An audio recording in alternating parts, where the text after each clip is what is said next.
beat me in chess and I'll marry you." Choi Moo-jin said it without looking up from the board. The room laughed. Of course it did. 40 guests, crystal glasses, a penthouse 60 floors above a city that had long since learned to stay out of this family's way. A woman in a cleaning uniform standing beside a side table studying an abandoned chess position was the funniest thing they had seen all evening. Not because she was doing anything wrong, because she existed in that room at all. Jacinta Okeke looked up from the board. She looked at him. She set her tray down and sat. The laughter thinned. "You play?" Moo-jin said, less a question than a re-examination. "Yes," she said. He sat across from her. His expression said this would be over in 4 moves. He picked up a pawn. She watched him the way she had watched the board. Still, completely without performance, they played. The room rearranged itself without deciding to. Conversations dropped. People drifted closer. His stepmother Hyun-ja materialized at the edge of the gathering with a smile that hadn't reached her eyes since the 3rd move. Seo-jun stood with his arms crossed, watching his brother's face with the specific attention of someone trying to read weather. By move 6, Moo-jin had stopped treating it as entertainment. By move 9, the room had stopped laughing entirely. By move 10, he knew. He saw it coming the way you see a door closing, and that half-second before the lock catches when you understand it is already too late. He watched her hand move across the board, watched her set the bishop down in the only square that mattered. "Checkmate," she said it quietly. To him, not to the room. 1 second, 2, 3, 40 people holding their breath behind him. Then his stepmother laughed, high and bright and slightly too loud. "Well," she raised her glass toward the table. "I suppose we'll be needing a wedding gift." The room broke open with relief. Laughter, applause, someone making a joke about prenuptial agreements. The anxiety of the last few minutes dissolving into noise. Moo-jin did not laugh. He looked at the board for a long moment. Then he stood, turned to his senior attorney and said in the same voice he used to close 9-figure acquisitions, "Prepare the paperwork." Mr. Beck's smile disappeared. "Sir, marriage registration, full asset disclosure, is standard documentation. Each word flat and final. Have it ready by morning." The laughter stopped. All of it, simultaneously. His stepmother's glass came down on the table. "Moo-jin." The warmth had left her voice completely. "That is enough. I made a promise. You made a joke. I don't joke about promises." He looked around the room slowly at every face that had been laughing 30 seconds ago. "Everyone in this room heard me say it. He beat me in chess and I'll marry you." He turned back to Mr. Baek. "She beat me." Seo-jun moved in front of him, lowered his voice. "Listen to me. You had 3 scotches, you lost a game, you said something stupid. Nobody here is going to hold you to—" "I hold myself to it." "Moo-jin." "Move, Seo-jun." Seo-jun stared at him, searching for the version of his brother he knew how to argue with, not finding it. He stepped aside. Moo-jin walked out, and the door closed behind him with a soft, definitive click that was somehow worse than any slam. The room did not move. Then every head turned to her. Jacinta had not moved from the chessboard, hands folded, back straight, face completely still. Inside her chest something was happening that had no name yet, not triumph, not terror, but something with the texture of both, the feeling of a floor giving way and discovering mid-fall that you cannot yet tell if you are falling or flying. His stepmother's voice cut through the silence, sharp, controlled. "Who authorized her access to this floor?" Nobody answered. Then someone said it. Not her name, not her position, just one word dropped into the room like it was supposed to settle everything. "Maid." Jacinta heard it, heard all of it, the murmuring. Hyun-ja's clipped instructions to Mr. Baek. Seo-jun's low urgent questions near the door. 40 people quietly reconstructing an evening that had just become something none of them had prepared for. She looked at the board one last time. her bishop, his king. 11 moves.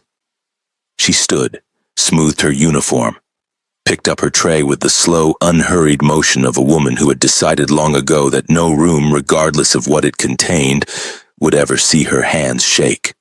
"Excuse me," she said, to no one, to all of them, and walked back to work.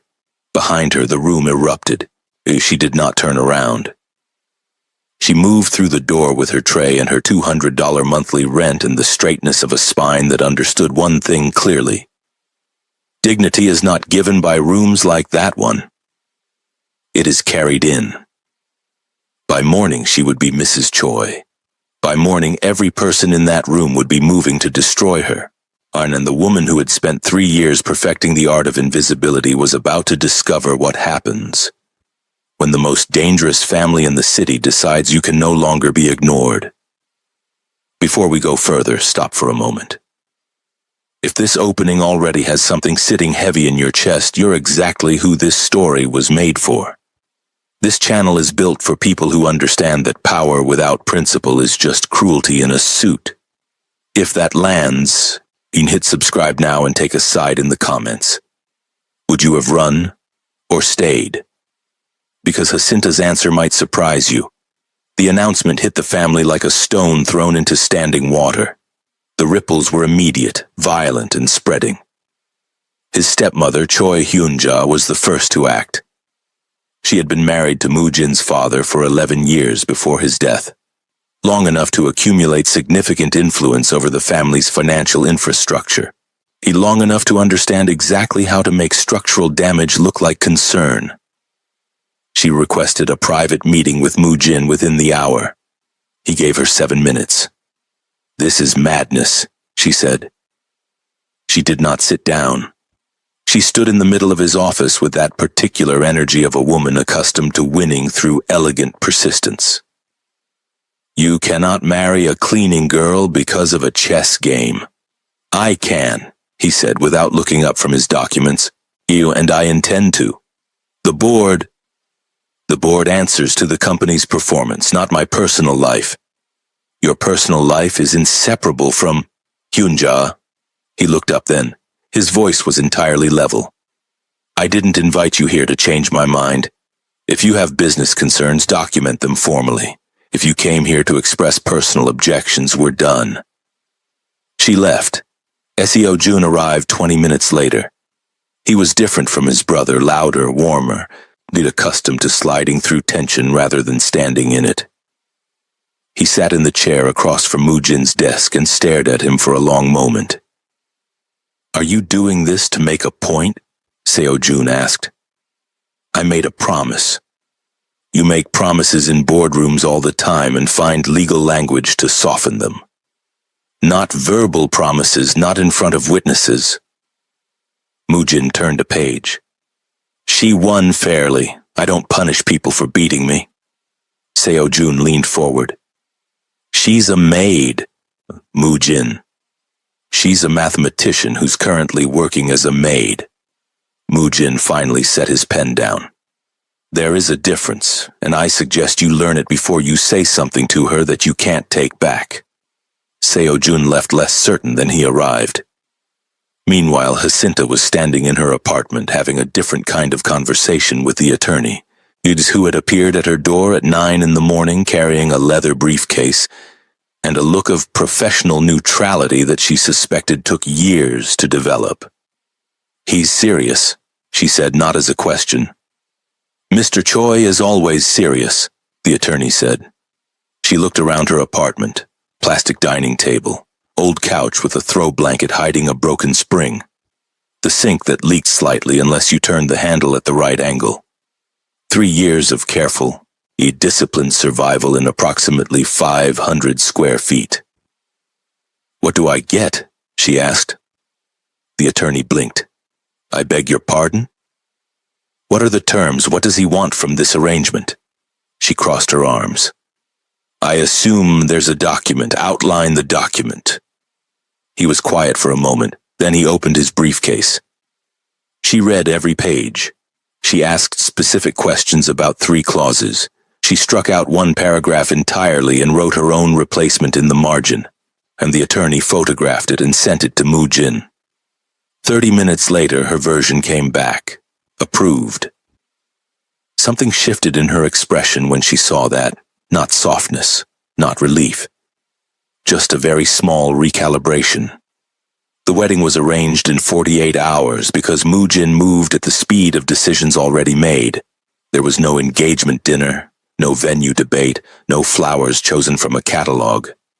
There was a judge, a room, 2 witnesses neither of them had strong feelings about, and a suit he already owned and a dress she bought from a shop 3 blocks from her apartment for $200 because she refused to let his money purchase anything that touched her skin before she had decided whether to trust him.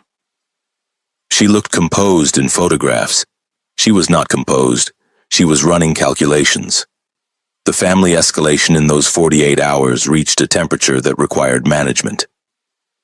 Yunja moved quickly, freezing access to 3 company accounts linked to Mu-jin's operational budget, framing it as a routine audit that had nothing to do with his personal decisions, which fooled no one. Board members began making calls to one another. The family's senior attorney received 14 separate inquiries in 24 hours, each one asking some variation of the same question. Can this be stopped? Seo-jun told a cousin that Jacinta must have done something, and that women like that didn't get into rooms like theirs without a strategy. The cousin told someone else. The rumor reached the media in a mutation. Maid allegedly used chemical influence at family gathering. It was in print within 30 hours. Jacinta read it on her phone while sitting in the back of the car Mu-jin had sent. She looked out the window for a moment. Then she put her phone face down on the seat and stared at her hands. She had nice hands. Her mother used to say that. Long fingers, good for piano, good for surgery, good for things that require precision. She had used those hands to clean other people's houses. She thought about that for a moment, not with bitterness exactly, but with the specific steady gaze of a woman taking inventory. Mu-jin came to her apartment the evening before the wedding. He had not called ahead. He knocked, which surprised her. She had expected the kind of man who opened doors with codes rather than knuckles. She let him in, and he stood in the center of her living room and looked around with an expression she couldn't categorize. He wasn't performing neutrality. He was genuinely processing. He moved toward the single chair near the window, the wooden one she'd bought second-hand, and sat down. The chair made an ominous sound. He shifted slightly. The chair shifted more. For 3 seconds, they both waited. Then the leg gave entirely and he went sideways fast, catching himself on the windowsill. He ending up standing again with a controlled expression that had nevertheless cracked slightly around the edges. She looked at him. "I've been meaning to fix that," she said. "It's fine," he said, with the careful dignity of a man who had just been defeated by furniture. "That's why," she said, "we don't lean on unstable things." Something moved behind his eyes. He almost smiled. Not quite, but almost. He stayed standing. She sat on the couch, and they looked at each other across a room that smelled of rice and something floral she burned to cover the dampness from the leaking sink. "Do you want this?" he asked. She considered the question seriously, the way it deserved. "No," she said. "I don't want a war I didn't start. I don't want a family that already hates me. I don't want to spend the next months proving I'm not something I never was." She paused. "But I won't run from it either. I don't run from things." He nodded slowly. "Then why?" she asked, "and I want the real answer." He was quiet long enough that she thought he might not answer. Then he said, "I said it in front of people who expected me to take it back. I don't take things back." "That's about your pride," she said, "not me." "Yes," he agreed, "but the terms I sent you, the modifications you made, I approved them." She waited. "That told me something," he said. "What?" "That you're not here for money."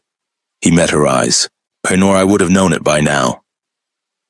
She held his gaze for a moment, then she looked away toward the window. Outside, the city was doing what it always did, moving forward without permission. "I want one thing," she said. "I want to be spoken to like a person in that house, not managed, not positioned. Spoken to." "I can do that," he said. Whether he meant it, she didn't know yet. The wedding the next morning was quiet in the way that loaded rooms are quiet. The judge was efficient, and the witnesses were silent. When Mu-jin placed the ring on her finger, she noticed his hand. It was steady, deliberate, the practiced hand of a man accustomed to executing decisions without trembling. But for one small moment just before the ring settled, his fingers hesitated. Not long. Not visibly, perhaps, to anyone but her. She filed it away. His father's longtime advisor, a soft-spoken man named Director Kwan, who had served the Choi organization for decades and wore his loyalty like a well-pressed suit, appeared beside her during the private reception that Mu-jin insisted on despite the family's mood. He was perhaps 65. He had kind eyes. He called her daughter just like that, naturally, as though they had always known each other. "You must be overwhelmed," he said gently. "I'm managing," she said. He nodded approvingly. "You'll need to. This family is a current, not a pond. You must learn to read it, or it will carry you somewhere you didn't choose." He touched her arm lightly. "You need allies in this house. Mu-jin won't always protect you. He's not built for protection. He's built for strategy." She looked at him. He had a face that inspired trust. The kind of face that arrived at its warmth through apparent suffering, through earned understanding. She believed him because he seemed to believe himself. He said a few other things over the following weeks. Small things, inserted at the right moments, about Mu-jin's emotional distance. About the women who had come before her in less official capacities, who had each eventually found that his attention had a shelf life. He never said anything alarming enough to challenge directly. He was too careful for that. He simply left small stones in the path of her thinking and let her walk on them.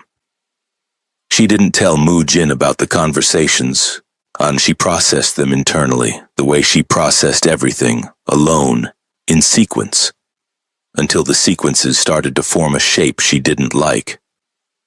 Moving into the Choi penthouse was an experience she was not prepared for, and she would not have admitted that to anyone except possibly the elderly housekeeper, Mrs. Park, who appeared to find Jacinta's adjustment both touching and quietly hilarious. The closet was the size of her entire former apartment, and she stood in it the first morning and felt briefly dizzy. A stylist had been arranged. Jacinta told the stylist what she liked and what she wouldn't wear, and the stylist, to her credit, adjusted without drama. Dinner the first night involved 4 pieces of cutlery she couldn't immediately identify. She picked up the wrong fork. A young household staff member started to correct her. Mrs. Park materialized from nowhere and gently redirected the staff member to the kitchen, and the panic alarm incident happened on the 3rd day. She was trying to figure out the bathroom panel, which looked like the control system for a small aircraft, and pressed a sequence of buttons that immediately summoned 2 security personnel who arrived outside the bathroom door at speed. "I'm fine," she said through the door. "Protocol requires visual confirmation, Mrs. Choi." She opened the door in a bathrobe, holding a face cloth, and stared at 2 very large men holding earpieces and expressions of professional gravity. She stared at them for a long moment. "The buttons," she said, "are labeled in Korean." "Yes, ma'am. I want them labeled in English as well." "We'll see to that, ma'am." The next morning the labels had been updated. That small thing did something to her. She wasn't sure what. The curtain remote happened a few days later, and she was sitting in the main living area when the curtains began moving on their own, controlled by a panel she had not noticed. She watched them with open puzzlement. Mu-jin came in, read her expression, and explained. "There's a remote for the curtains," she said. "Because effort is inefficient, he said with the specific confidence of a man who had never questioned that logic. She looked at him. You married effort, she said. Something happened to his face again, in that near smile that didn't quite arrive. But it stayed longer this time. He remained emotionally distant in the ways that mattered. He was present. He was not absent. He appeared at the appropriate time, said the appropriate things in public, and conducted himself toward her with a formality that was neither cold nor warm. Just precisely calibrated like everything else about him.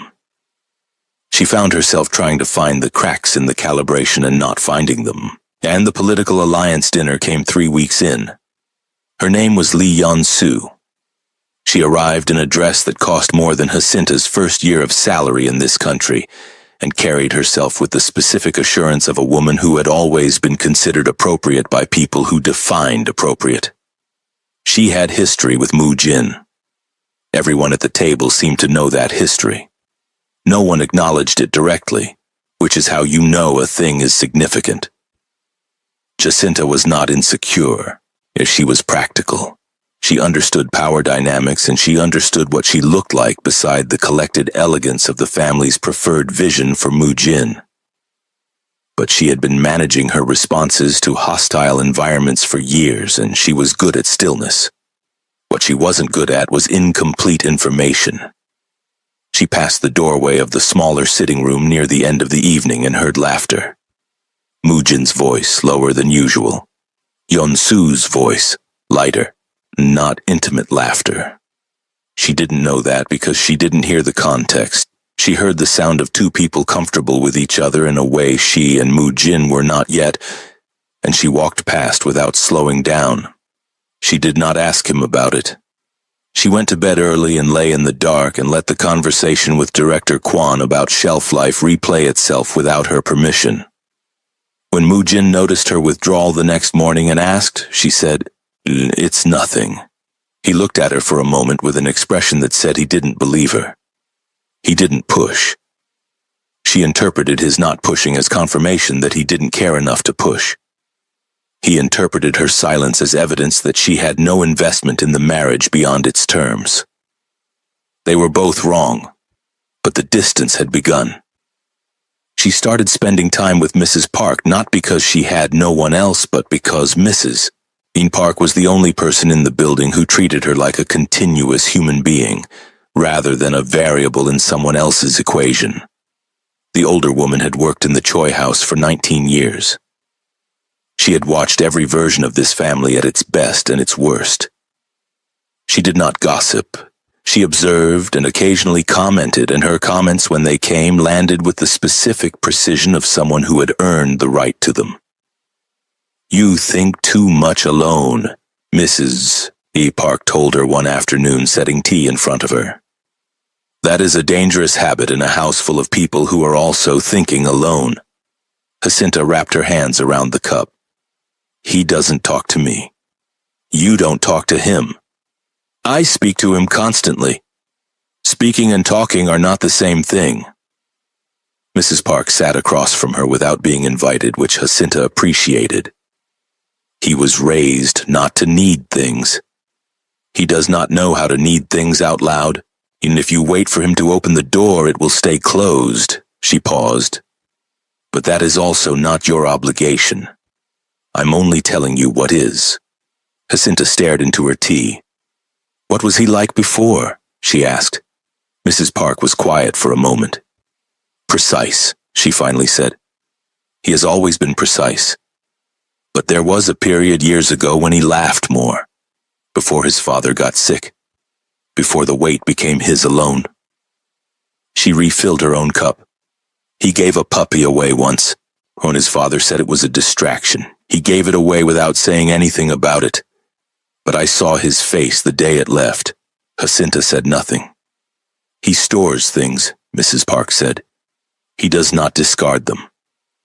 That night, Jacinta took out her budget notebook, the one with the color-coded columns, and sat at the small desk in the corner of the bedroom. She didn't open it. She just held it. It was the most herself she had been in 3 weeks. Moo Jin came in, saw her sitting there and stopped. What is that?" he asked. "My budget notebook," she said. "I've kept it since I came to this country."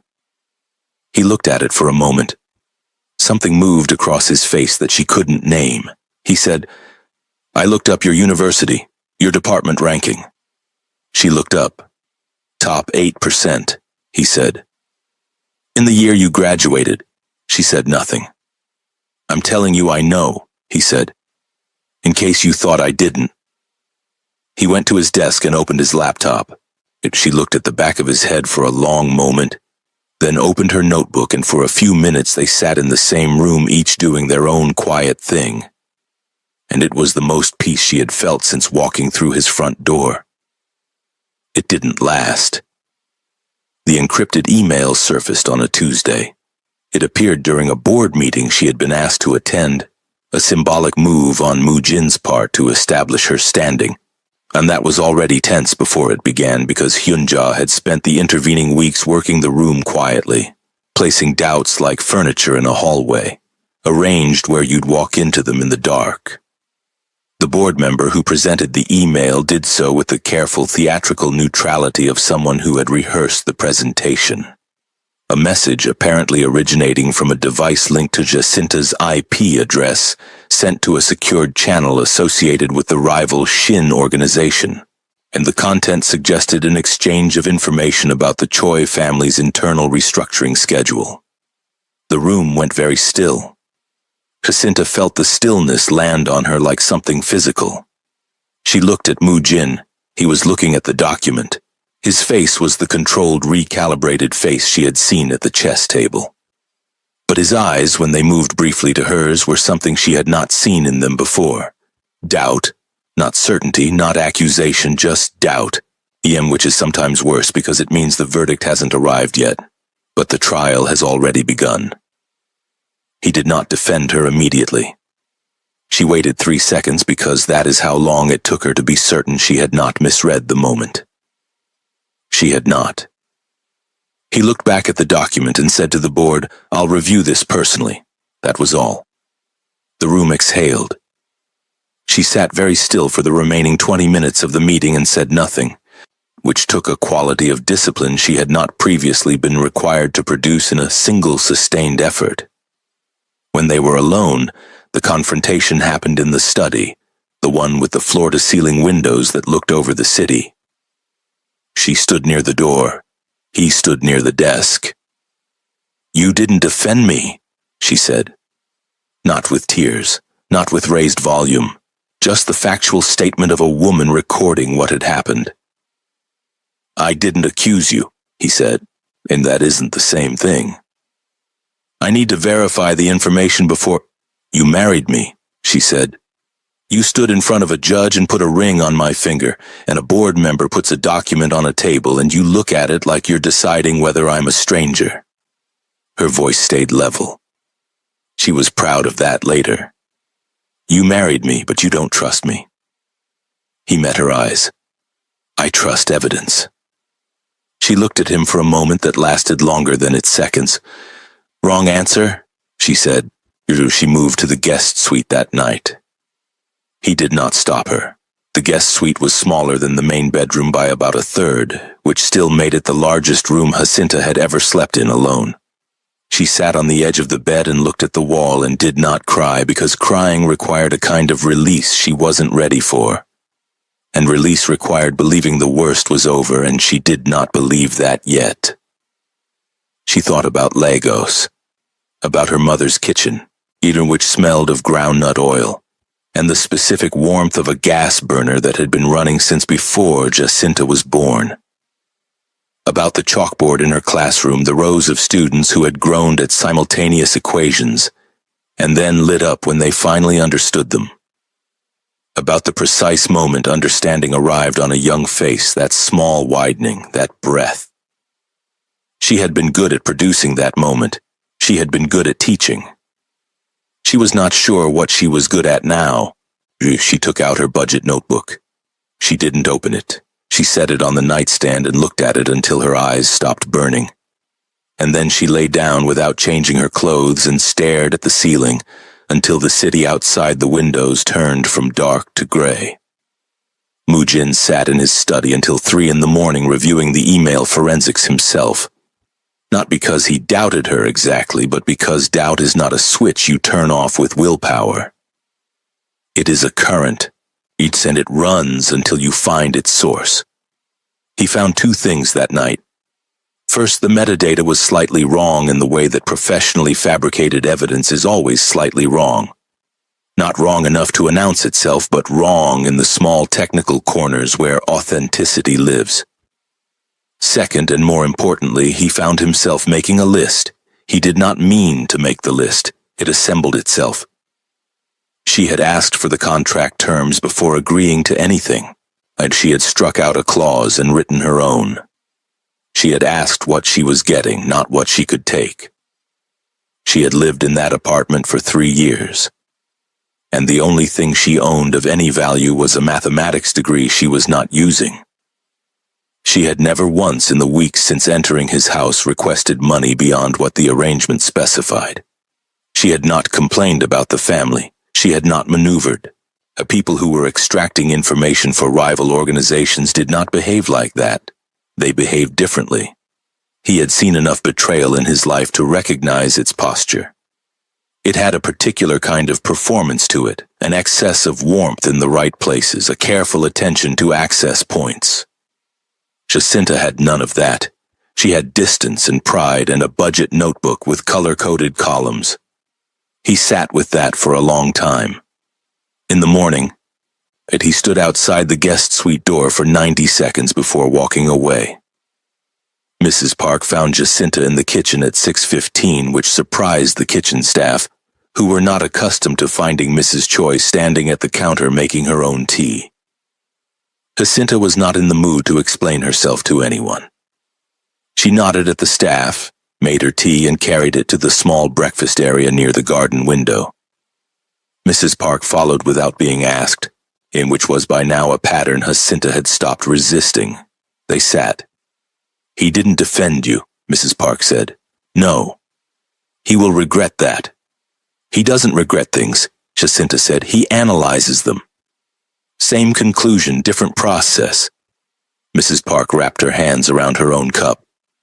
He sent a message to his attorney at 2 in the morning requesting the email forensics report be expedited. Jacinta looked at her. "I don't listen at doors," Mrs. Park said. "I simply notice things. I've had 19 years of noticing." She paused. "He's looking for the truth. He's just looking in the wrong direction first." "He should have looked at me first," Jacinta said. "Yes," Mrs. Park agreed. "He should have." There was no defense of him, no softening of the fact. Jacinta appreciated that more than she could articulate. "I want to go back to work," Jacinta said suddenly. Mrs. Park raised an eyebrow. "Not here, not cleaning." She set down her cup. "I need to think, and I can't think in a building where every room has someone else's agenda in it. I want a tutoring arrangement, mathematics. I'll find the students myself." Mrs. Park looked at her steadily. "He may interpret that as—" "I'm not asking his permission," Jacinta said. "I'm telling you because you'll hear about it anyway." Mrs. Park almost smiled. "I'll make sure there's a car available." She found 3 students within the week, and 2 were secondary school students whose parents had responded to a discreet listing she'd posted through a private tutoring network.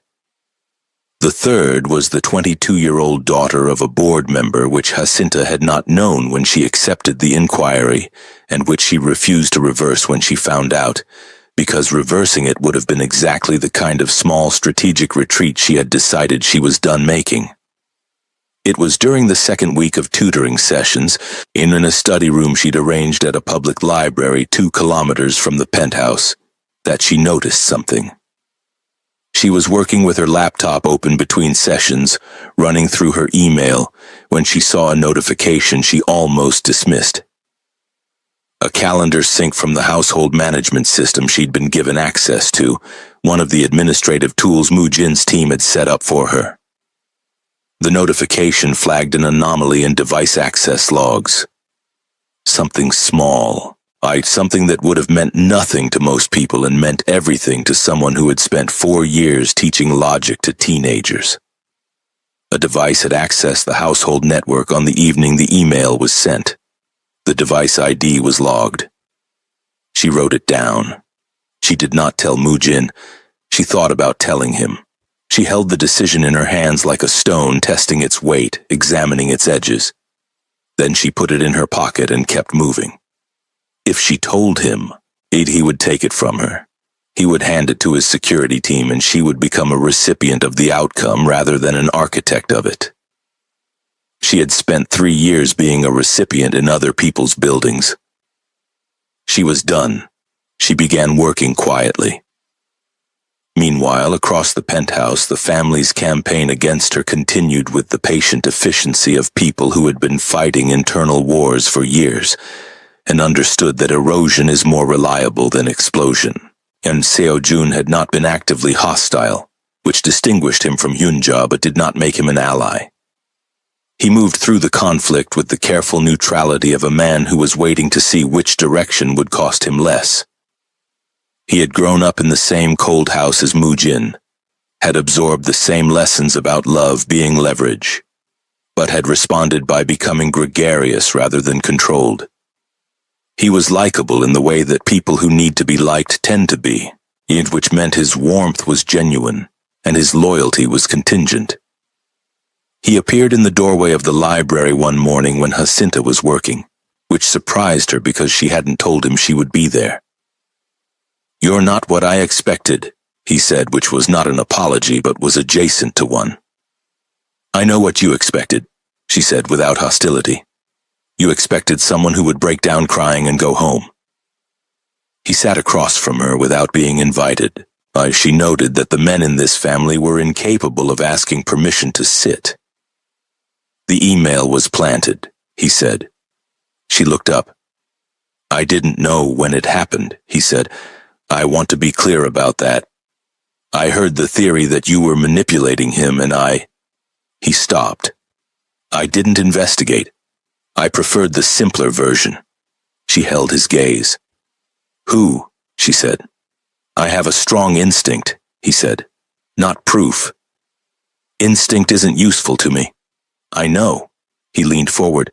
But I wanted you to know that I'm not trying to remove you anymore." He said it with the specific discomfort of someone who was not accustomed to admitting they had been wrong and was doing it anyway. "I don't know if that matters." "It matters a little," she said. "Not a lot, but a little." He almost smiled. She thought briefly that in different circumstances she might have liked him. The board meeting 3 weeks after the email incident was supposed to be a routine quarterly review, and it was not routine. Hyunja had used the interval to construct a case, not dramatic, not theatrical, but steady and technical, framing Mujin's decisions over the past several months as evidence of destabilized judgment. The marriage was Exhibit 1. The internal security incident was Exhibit 2. There was no Exhibit 3 yet, but the implication was that the series was ongoing. Jacinta attended because Mujin asked her to. He said it simply the morning of, standing in the kitchen in a way that felt unusually unguarded for him. "I'd like you there," he said. She looked at him for a moment. "Why?" "Because you're my wife," he said. "And I should have said that more clearly 3 weeks ago when it mattered." It was not an apology. He was constitutionally incapable of the word sorry. She was becoming certain of that. But it was the closest structural approximation he was capable of. And she had learned enough about the architecture of this man to recognize load-bearing acknowledgement when she heard it. "I'll be there," she said. The meeting was tense in the specific way the Choi family meetings were tense, which is to say the danger was entirely invisible to anyone who hadn't learned the grammar. Hyunja presented her concerns with practiced reasonableness. 2 board members she had evidently prepared in advance asked supporting questions. Mujin answered everything with the flat precision that was his most powerful weapon in rooms like this. Then Jacinta fainted. It happened between one moment and the next with no theatrical warning. She was standing near the wall. She had refused a chair for reasons of positioning, and she simply went down. The room erupted in the way rooms do when something unexpected short-circuits a prepared narrative. Imogen was across the room in a speed she would not have predicted from a man of his deliberate energy. He was beside her before the security team, which said something about proximity and instinct that his carefully maintained public presentation did not. She came around within seconds. She was fine. She had not eaten enough that morning, a fact she would not admit to anyone, and the room had been too warm, and she had been standing for 2 hours on insufficient sleep. But the word pregnancy was in the room within minutes. She did not say it. He did not say it. But it moved through the air anyway, unverified, impossible to contain, and within the hour it had reached every person in the building. This is the moment where you pause. And if you've ever stood in a room where people were deciding your story for you, where they were making up their minds about who you were before you finished being it, then you know what Jacinta was feeling when she heard those whispers. You know that specific loneliness. This community exists for people who've carried invisible weight in visible rooms. If this story is reaching you somewhere real, stay with us. Hit like, subscribe now. Aaron, tell us in the comments, have you ever been falsely accused of something and had to prove it alone? Not to vent, to be heard, because you deserve that. The test came back the following morning, negative. Hyunja heard the result through channels that should not have had access to the information, which told Jacinta something useful about the medical staff's loyalties. The stepmother's relief was almost visible through the walls. What Jacinta noticed was different. Imogen heard the result in his study alone, before she did. By the time he came to find her, she had already been told, and she watched his face when he entered the room looking for her, before he saw her expression and recalibrated, and she saw something in the 2 seconds before the recalibration that she stored very carefully. He had not looked relieved. He had looked like a man who was processing loss. Just for those 2 seconds, mid in the space before his features arranged themselves back into controlled neutrality, he had looked like someone who had briefly held something and then been asked to put it back. She did not say anything about it. She said, "Negative." He said, "I know." They stood in the same room with something unspoken filling the space between them like barometric pressure before a storm. "Are you all right?" he asked. "I'm fine," she said. "I don't mean medically," he said. She looked at him. He held her gaze without flinching, which was new. "No," she said honestly. "I'm not entirely all right." He nodded. He did not offer anything immediately, which in another man would have felt like inadequacy. In Mujin, it felt like he was collecting himself to try harder than he naturally knew how. "I want to tell you something," she said. He waited. "About the email," she said. "I've been investigating it myself." Something shifted in his face. He started to speak. "Don't," she said. "Don't take it from me. Let me finish." He closed his mouth. "I found the device ID from the access logs," she said. "I've been running it down quietly. I'm close." She paused. "I wanted you to know I have it, and I wanted to tell you myself. Not because I needed your permission, because you deserve to hear it from me directly." He was silent for a long moment. The city moved outside the windows, indifferent and enormous. "How long?" he asked. "A week, maybe less." "What do you need?" "Nothing from you yet," she said. "I'll ask when I do." He nodded again. Then with visible effort he said, "I should have..." He stopped. She waited. "At the board meeting," he said, 3 weeks ago when the email appeared, I should have..." "Yes," she said quietly, "you should have." He accepted that without defense, which was in its way everything. Mrs. and Park had been watching the Choi family for 19 years, with the patience and precision of a woman who understood that powerful households reveal themselves over time if you maintain the right quality of invisibility. She had liked and not liked various members of this family through various seasons. She had watched Mu Jin's father run his empire like a machine that had forgotten it was made of people. She had watched 3 marriages corrode in this building, and she had developed deep opinions about what happened to human beings when they were asked to sustain dignity inside systems designed to consume it. She liked Jacinta in the specific way she liked things that were both fragile and durable simultaneously, like old bridges and honest people. She also knew things. The thing she revealed on a Wednesday afternoon while bringing Jacinta a plate of sliced mango she had not requested was small, and the kind of small thing that is the load-bearing wall of a much larger structure. She sat across from Jacinta, which she now did as a matter of course, and said without preamble, "I saw Mr. Choi's cousin near your study 3 days before the email appeared." Jacinta went still. "He said he was collecting a document for Mr. Mu Jin," Mrs. Park continued. "I did not think about it at the time, I thought about it after." "Why are you telling me now?" Jacinta asked. "Because you're close," Mrs. E. Park said. "And I think you need the last piece." She set down the mango. "He was not collecting a document," she said. "There was no document. I checked the request log. There was nothing scheduled for that study, nothing that required his presence." Jacinta looked at her for a long moment. "You checked the log yourself?" she said. "I've had 19 years, Mrs. Park said. "I've learned where things are kept." The cousin's name was Choi Tai-young. He was 30 years old, and the son of Mu Jin's father's younger brother, positioned within the organization in a capacity that was officially described as strategic advisory and was more accurately described as expensive observation. He was not ambitious in the direct way that Yunja was ambitious. He was ambitious in the ambient way of men who feel owed something by families that never quite formalized the debt, and the device ID she had been tracking belonged to a secondary access account linked to administrative credentials that were not, on the surface, attached to Tae-young's name.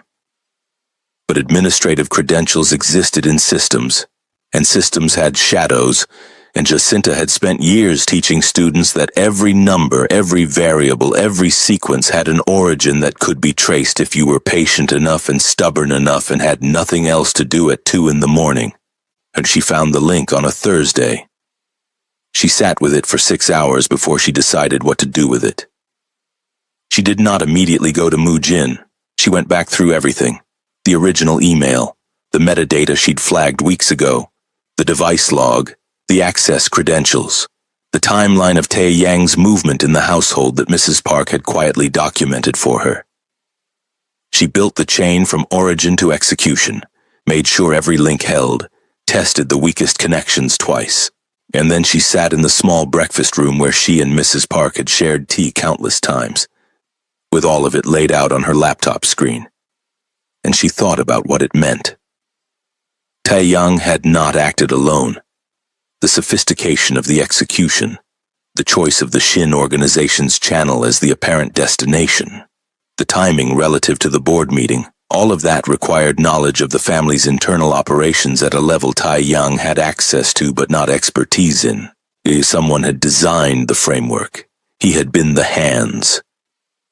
She thought about Director Kwan. She thought about all the quiet conversations, the soft voice, the kind eyes, the gentle placements of doubt about Mu Jin's loyalty and emotional range, the suggestion that she would need allies, the way he had made himself available to her at precisely the moments she was most vulnerable to available warmth. She opened a new document and began building a second chain. Seojun found her in the library again on the Friday evening, which she was beginning to think was not coincidental. "You look like someone who's finished something," he said. "I've finished the technical part," she said. "I'm working on the context now." He sat down. He had stopped asking permission, which she had decided to interpret as comfort rather than arrogance. "Is it Tae-young?" he said. She looked at him. "I told you I had an instinct," he said. "Yes," she said. "It's Tae-young." She paused. "And someone else." Seo-jun's expression shifted. Something moved through it that was not quite surprise. "Kwon," he said. She met his eyes. "I've had a feeling about him for months," Seo-jun said quietly. "Something not right about his positioning. He's too available, too comfortable. Advisors at his level shouldn't be spending time with—" He stopped. "With new family members?" "With maids," she said without heat. He had the decency to hold her gaze. I was wrong about that," he said. "The way I thought about that, I was wrong." She looked at him for a moment. "Why are you here, Seo-jun? Genuinely." He was quiet for a moment. "Because I spent a long time in this family assuming that loyalty meant blood," he said, "and blood hasn't been particularly loyal to me. Or to Mujin." He leaned forward. "And I watched my brother stand in a room full of people who wanted to see him humiliated, and I watched you stand beside him and not collapse. And I thought—" He stopped again. "I thought that was worth something." She looked at him for a long time. "It is worth something," she said. "But I'm going to need you to mean it at the moment it costs you something. Not just now when it's private and safe." He held her gaze. "I know," he said. "Then be ready," she said. "Because I'm bringing this forward on Monday." She told Mujin that night. She came to the study. He was working because he was always working. But he looked up when she came in and set his pen down, which she had learned to read as the full extent of his undivided attention. She sat across from him and she laid out the entire structure. Tae-young, the device, the credential chain, the timeline, the connection to Kwon, the pattern of quiet conversations, the design of the setup not to destroy her specifically, but to use her as the mechanism for pushing Mujin into annulment proceedings that would then be framed as evidence of emotional instability, which would be used at the board level to question his fitness for the leadership role Hyun-ja had been positioning herself to absorb. She spoke for 12 minutes. She did not use notes. She had memorized everything because memorization was how she ensured that nothing could be taken from her. He listened without interrupting, and his face did the thing it sometimes did when she gave him information that reconfigured a prior understanding. That very slight, controlled recalibration that she had learned was the equivalent in a man like Mujin of visible shock. When she finished, the room was quiet. "Kwon," he said finally. "Just the name, just the weight of it." "Yes," she said. He was still for a moment. "He was my father's closest advisor," he said. "I trusted him in the specific way you trust furniture, and without thinking about it." "I know," she said. "How long have you been investigating this?" "Since the day after the board meeting," she said. 3 weeks. He looked at her steadily. "You've had this for 3 weeks and you didn't—" "I wanted to be certain," she said. "And I wanted it to be mine." She held his gaze. "I earned it. The proof, the chain, all of it. I earned it the same way I earned that chess win. Through work, not through connection." She paused. You don't get to absorb that and present it as yours." Something moved through his face that was not hurt exactly, but was adjacent to it in a way that surprised her.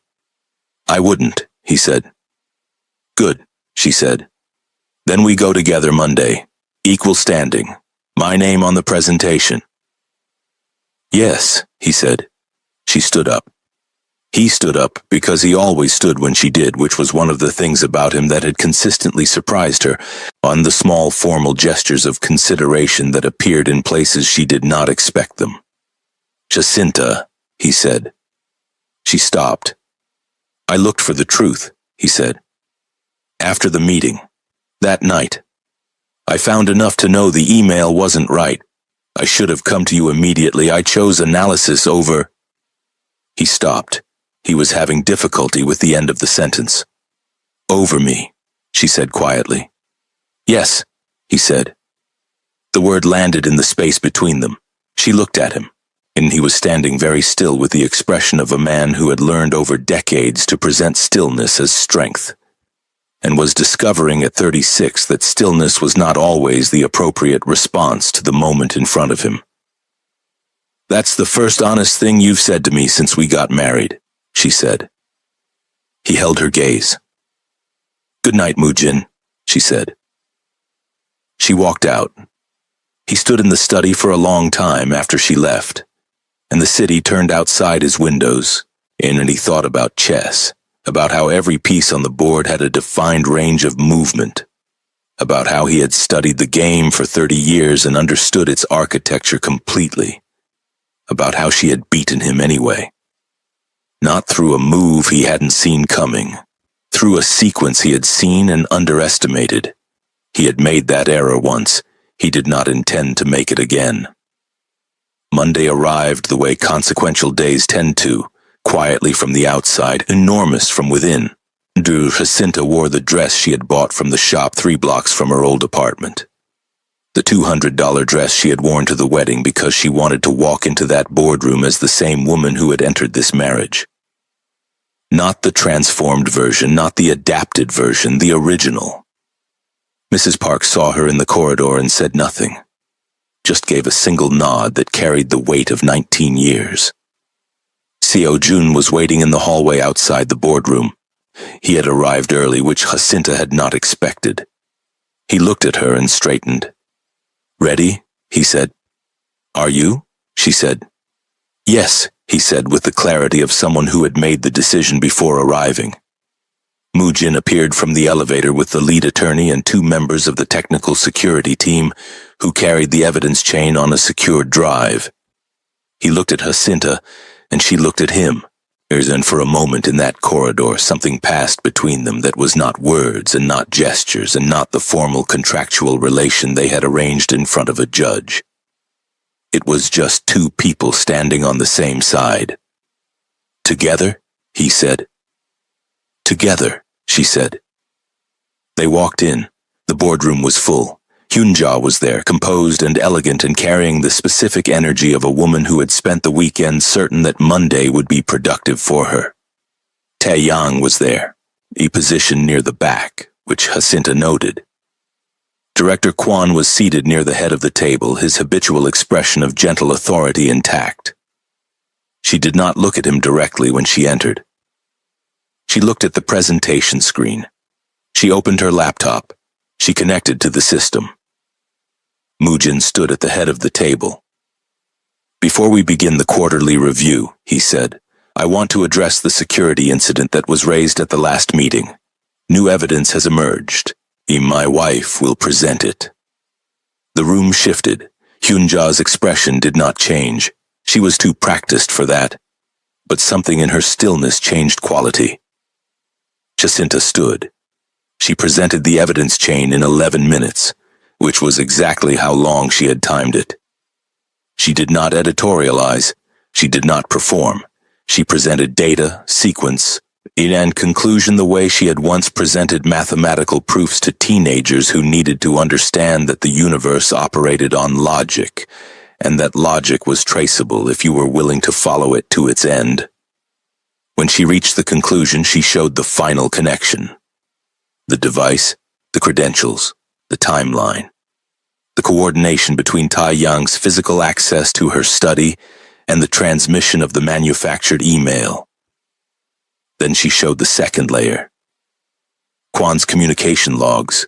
I obtained through the security team's access to the household server. 3 months of interactions. The pattern of contact with Taeyang. The alignment with the timing of keyboard escalations. The room was very quiet. Taeyang looked at the screen and then at his hands. Director Kwan looked at Jacinta. His expression was still composed. She gave him credit for that. He had had years of practice maintaining his face. Then she turned to him directly for the first time. "You told me," she said, "that I would need allies in this house, that Mujin wouldn't always protect me." She held his gaze. "You were right about the first part. I did need allies." She paused. "I found Mrs. Park." The room did not quite understand that moment, But Mrs. Park, standing just inside the doorway with a tray she had manufactured as a reason for being present, allowed herself the smallest possible smile. "The evidence has been submitted to the board's independent auditors," Jacinta said. "Here, the technical summary is available for review." She closed her laptop. "I'm done." She sat down. The room erupted. The intensity of what followed was the third major confrontation, and it split the room in ways that had been building for years. "Pick your side right now, because this is where the story demands it." Hyunja stood up and said the family was being destabilized by an outsider. Seo-jun stood up and said the family was being destabilized by people who had been inside it for years. Lee Tae-young said nothing, which is what people say when the evidence has already spoken for them. Director Kwon attempted a final performance of The Wounded Elder, invoking 30 years of service, invoking Mujin's father's memory, invoking the language of betrayal with the practiced fluency of a man who had been planning his exit narrative as a backup. Mujin stood at the head of the table and let it run for exactly 2 minutes, which was how long it took for the room to exhaust its initial energy. Then he spoke. "You chose a stranger over blood," Hyunja said when the other voices had run down. She said it with the quiet devastation of someone playing their final card. Mujin looked at his stepmother. He was very still. Around the room, everyone was watching him with the attention you give to the moment before something irrevocable. "Blood betrayed me first," he said. The room absorbed that. He looked at Tae-young. You will submit your resignation today. You will be escorted from the building by security at your convenience, which ends at 5 o'clock. He looked at Kwon. Your service contract is terminated effective immediately. The terms will be reviewed by the legal team for breach of fiduciary responsibility. He looked at Hyunja last and held her gaze for several seconds. The accounts you froze will be reviewed by the independent auditors along with everything else. When whatever the auditors find will determine what happens next. She stared at him. You're destroying this family.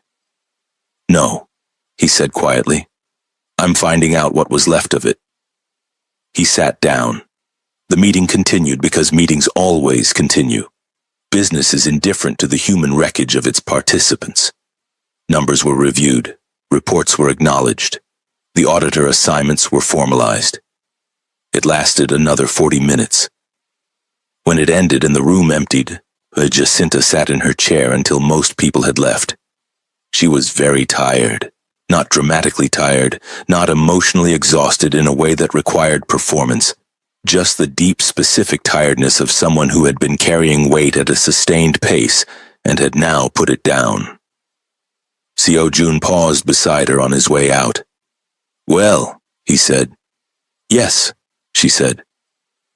He looked like he wanted to say more and didn't have the words yet. He nodded and left. She thought that was probably the beginning of something, in with him. Not friendship immediately, but something possible. She was gathering her laptop when Mujin appeared beside her. She hadn't heard him approach, which said something about how tired she was. He sat in the chair next to hers, which was unusual. He generally stood. The act of sitting beside her rather than across from her registered somewhere. Are you all right? He asked. You asked me that before, she said. I said no. I'm asking again. She looked at him. That he was watching her with an expression she had not seen on him before, open in a way that cost him something, which made it real in a way that the controlled versions of his face were not. I will be, she said. I need a day. He nodded. They sat in the empty boardroom for a moment side by side, looking at the presentation screen that was now dark. You didn't need me in there, he said. No, she said. I know, he said. I was aware of that. He paused. I was there because I wanted to be, not because you needed me to be. She turned to look at him. That's different, she said. Yes, he said. I know that too. She held his gaze for a moment. Then she looked back at the dark screen. The chess thing, she said, when you made the promise. Yes. Did you mean it? She asked. At the actual moment you said it. Before you had time to decide you meant it. He was quiet for a while, long enough that she almost withdrew the question. I said it, he finally said. Because for 40 minutes on a chessboard you were completely honest with me. You didn't know who I was or you didn't care, and no one is ever just honest with me. He paused. I wanted to keep that somewhere I could find it again. She sat with that for a long moment. That is the second honest thing you've said to me since we got married, she said. Something shifted in him. How many do I need? He said. And there was something in his voice she hadn't heard before, something that was almost, nearly dangerously close to warmth. More than 2, she said. I'll work on it, he said. She almost laughed. She didn't, quite, but he saw the edge of it. He almost smiled, fully this time, nearly there. The weeks that followed were not simple because nothing in that house had ever been simple. And reconstruction is slower and more painstaking than destruction. The auditors moved through the accounts.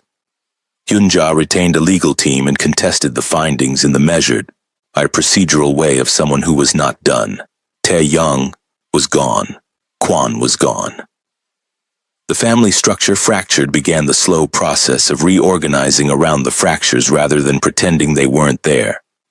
Seo-jun moved into a more active position within the organization, partly because the removal of several parties had created space and partly because he made a decision quietly and without announcement to be useful.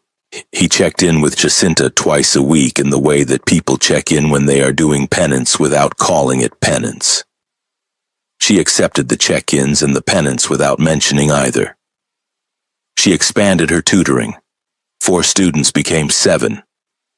She found an organization that placed qualified immigrant educators in supplemental teaching positions and registered with them on a Tuesday morning with the specific satisfaction of a person returning to something true about themselves. She did not stop living in the penthouse. She did not soften her position. She did not become the decorative arrangement in a cold room that Moojin's father's wives had become.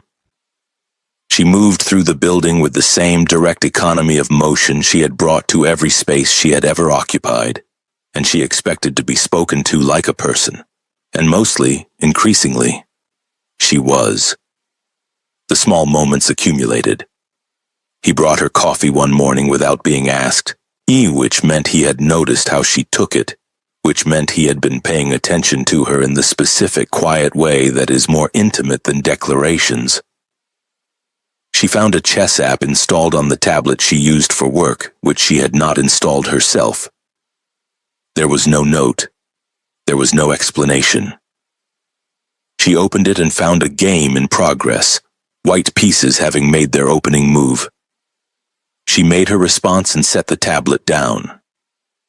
The next morning, the white pieces had moved again, and they played 3 games that way over a week, through a device passed back and forth without acknowledgement, like a conversation being conducted in a language they had both forgotten to make complicated. She won the first game. He won the second.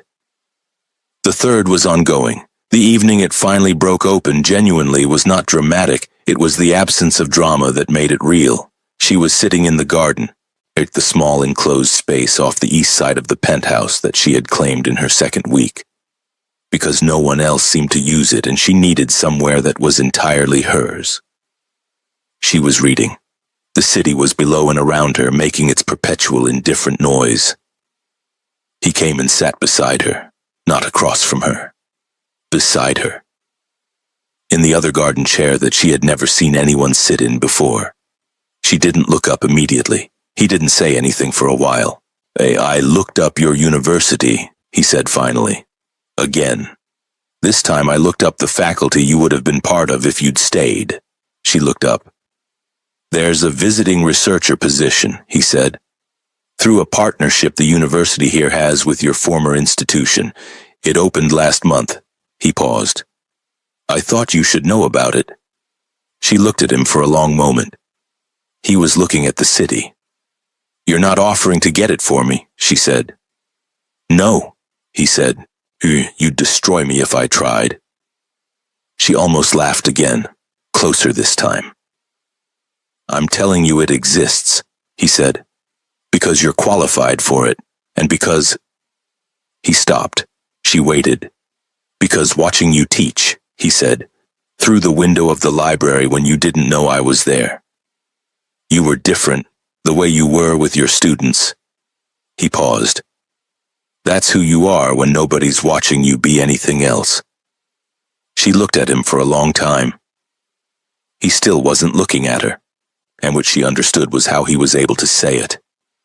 Mujin, she said. He looked at her. Thank you, she said. He held her gaze. For what, specifically? For paying attention, she said. That's rarer than you think. Something settled in his face, something that had been held for a long time.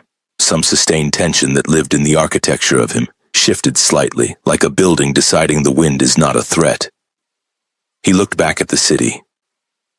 She looked back at her book, and they sat there together as the light changed, and neither of them spoke for a long time, and the silence was not distance. It was not the first silence. There had been many silences between them. But this one had a different quality. It was not absence. It was the presence of two people who had separately earned the right to stop explaining themselves and simply be. She turned a page. He stayed. If you've made it to this moment in the story, you already know something about yourself. You stayed through the betrayal, the loneliness, the slow, terrible work of two people trying to reach each other across years of learning not to need anyone. This channel is for people who understand that love isn't the easy part. Trust is. Dignity is. Choosing someone when it costs you something. That's the whole thing. If this community is one you want to be part of, subscribe now and tell us in the comments. What did this story make you feel? Not think. Feel. Because someone out there is reading your comment tonight and needs to know they're not the only one who's been in a room where no one stood up for them. Be that voice. Stay with us.